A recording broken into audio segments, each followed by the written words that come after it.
សេចក្តីជូនដំណឹងស្តីពីស្ថានភាពធាតុអាកាសប្រចាំថ្ងៃបើយោងតាមក្រសួងធនធានទឹកនិងឧតុនិយមដែលបានជូនដំណឹងនៅថ្ងៃទី18ខែមីនានេះបានឲ្យដឹងថា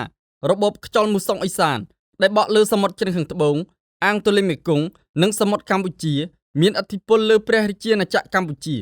ដែលស្ថានភាពបែបនេះនឹងធ្វើឲ្យធាតុអាកាសចាប់ពីថ្ងៃទី18ដល់ទី20ខែមីនាឆ្នាំ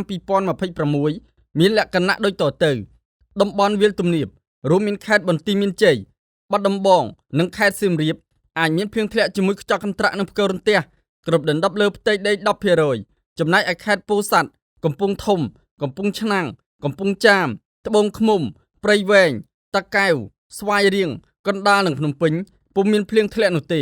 ហើយមានសីតុណ្ហភាពមធ្យមអបបរមា23អង្សាសេនិងសីតុណ្ហភាពមធ្យមអតិបរមា36អង្សាសេខ្យល់បក់ពីទិសឦសាននិងបូរមានល្បឿនមធ្យម3ម៉ែត្រក្នុង1វិនាទីតំបន់ខ្ពង់រាបរួមមានខេត្តកំពង់ស្ពឺប៉ៃលិនឧត្តរមានជ័យនិងតំបន់ជួរភ្នំក្រវាញអាចមានភ្លៀងធ្លាក់ជាមួយខ្យល់កន្ត្រាក់និងផ្គររន្ទះគ្របដណ្ដប់លើផ្ទៃដី